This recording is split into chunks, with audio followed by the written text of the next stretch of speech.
Alright, I'm going to give you an introduction to Math070 on XYZ. A while ago you should have received an email from XYZ with your username and password. You can go to xyzhomework.com, click Login. Your username is your BMCC email. Yours is probably first initial last name, like G. Parker. And your password is the word password, all lowercase. You should log in. You can go to Account Settings to change your password. You should do that if you haven't already. You'll probably have a single course listed here, Algebra Combined course with a different number. What we're going to do now is we're going to create a new course. So click on Admin, and then Add New Course. Now here we're going to give it a descriptive name. For example, I'm going to call mine MTHOZO. Algebra. And then if I have multiple sections, I'll probably want to list them differently. So maybe I have a 10 a.m. section. You can call it whatever you want. Default start end time for new items, don't worry about it. I usually make it say 1 a.m. for when I post announcements and homework so that it appears the day early in the morning. These checks are okay. As far as late passes go, if you have a due date and an assignment, you can determine whether due date or not. Every once in a while a student comes up with some kind of excuse. It's hard to judge those excuses. You can use late passes so the student can choose to apply a late pass to a particular assignment. And here I'm assigning 3 late passes per student that enrolls. So if on section 1-1, they're not going to get it done on time, they need an extra day, they can apply a late pass to that. When you have assignments and tests, you can choose to allow students to use late passes on them or not. Usually the default is to allow them on homework and not allow them on tests, but that's up to you. I'm going to start with a blank course and submit. So the title is the big thing there. You'll be given a unique course ID, mine's 4922. That's what students will use to enroll in your course. Let's enter the course. So right now we just have a blank shell with the title we gave it. Next thing we need to do is take the template course that Pete Hernberg created and copy it into this course. So notice you have an administrative menu on the left here. I'm going to go down to Course Items, Copy. Now, you can recopy one of your own courses for in the future, or one of your group's courses. So I'm going to go in there and find Pete. You can also copy courses from the XYZ template system, which is at least one course for each book, or anybody else that ever created the course in here. You can pretty much copy it from there. I'm going to go to my group and find Pete. There it is. And we want the Math070 Master Course, 10 weeks.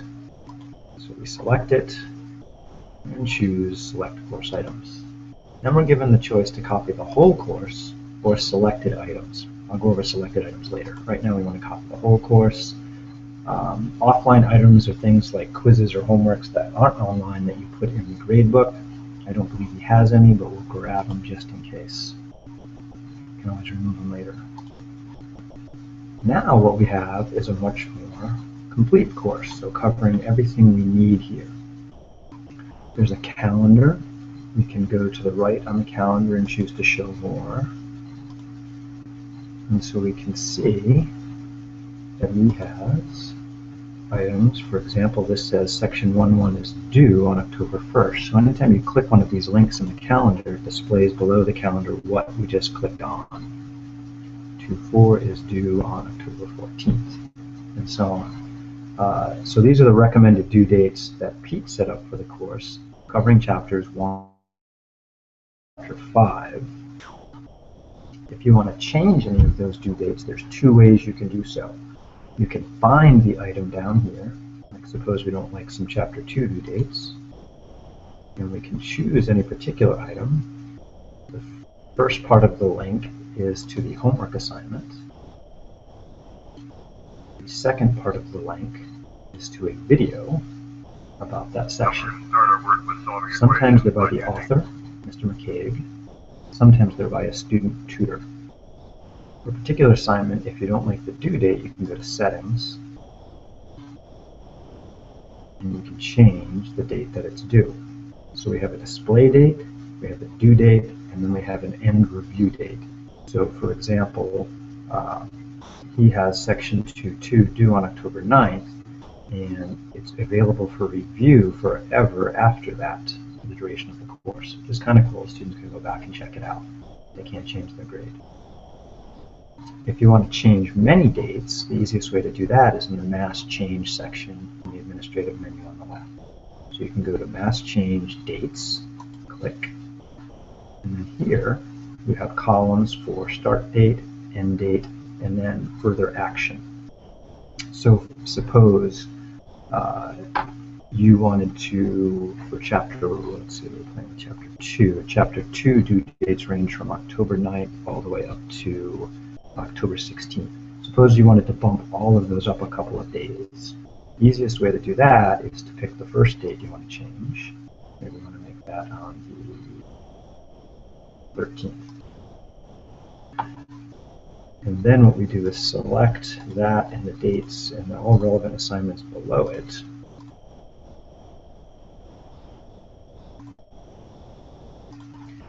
And then on the first one that we change the date, we choose Send Down. And what that will do is it will update all of these by however many days you increase this by. So I just increased this to 4 days later. That means all of these will jump 4 days also. If you wanted everything due on the same date, for example, you want them all due right when they take the test on the 16th or the 17th, then you could change this first one to the 16th, and then instead of send down, you would just copy down, and I'm just going to copy down the end date this time, and that changes all the ones I've selected to just that date. So there's some items that allow you to do this pretty quick and easy.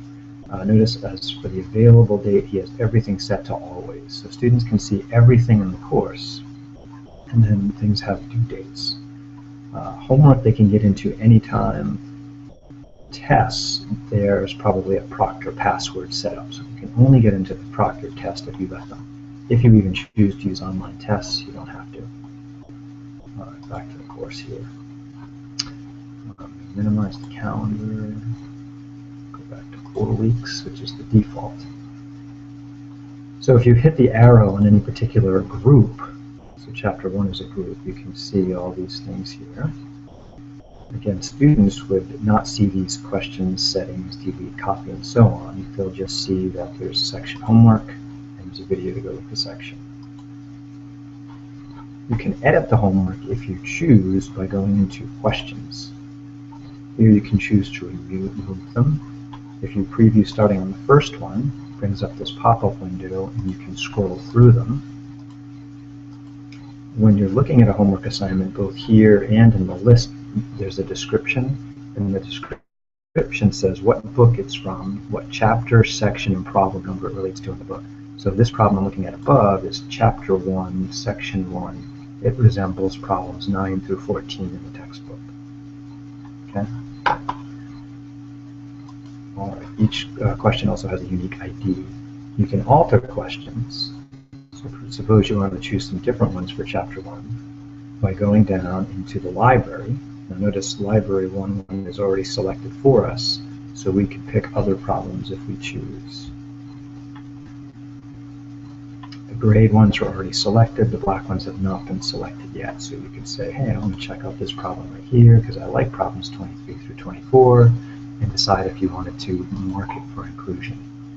If you did want to include it, you would make sure it's selected. Coming back to the main window, it's now also checked here, and then you would do add using defaults. Okay. I'll do more in another video in the future about playing around with problems. Just want to get you started in the course for now. Let's see, other things that are important. We have different views at the top right now. We're in instructor view, which is the default because we are the instructor. There's the student view, which has a limited administrative menu. There's just links to the things at the top, really. And then what is ever visible at the moment. And for some reason, part of chapter 1 is visible, and that should change once the course starts. Quick rearrange is if you want to reorder stuff, you can say you want to change, put chapter 0 in the beginning, so you just grab it and swing it up to the top. Once you're done moving stuff around, then you can save changes. So big things I like here, the quick rearrange to move things around in the main menu. You can also change how things are laid out. So for example, the chapter 2 test is part of chapter 2. I can move it outside so it's its own unit.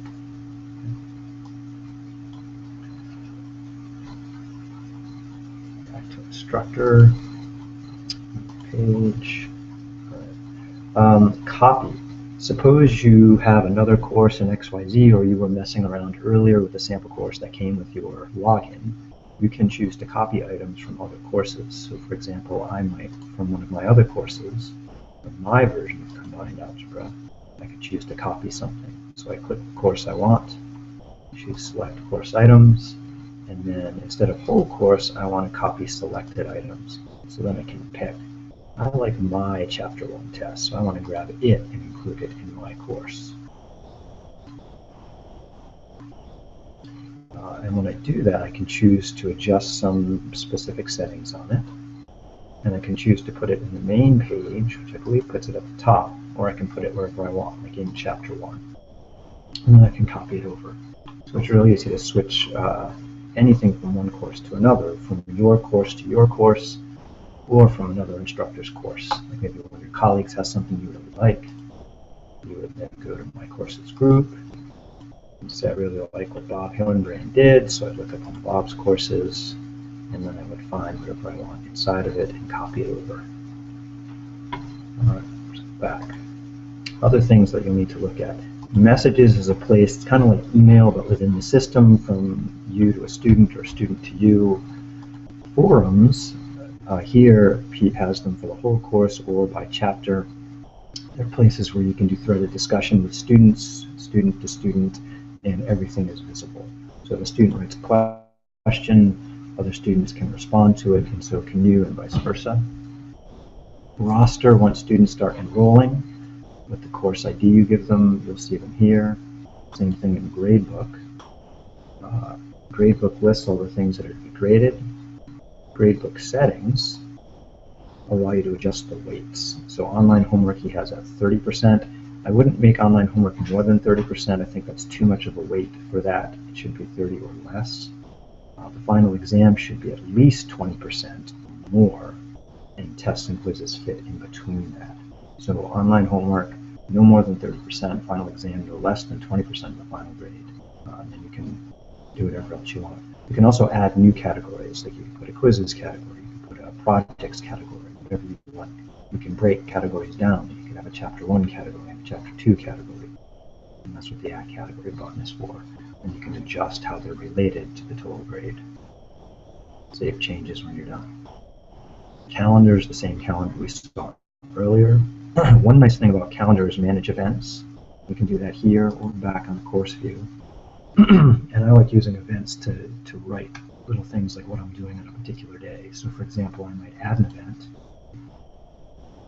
for say day 1 of the course. I can call it a brief intro here because that'll appear in the calendar as a link. Course introduction. Events. And maybe on the 30th, I'm going to dive into sections 1, and 1, 2. So I can put 1, 2, cover sections.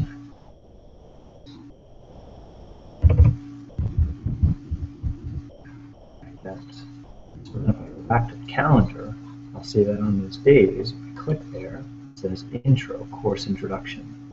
The 1, 1, 1, 2 says cover section 1, 2, 1, 1, and 1, 2, and you can type more in the description of that event if you want. So I like to use the calendar to indicate what I'm covering each day. The calendar automatically indicates due dates for things, which is nice too.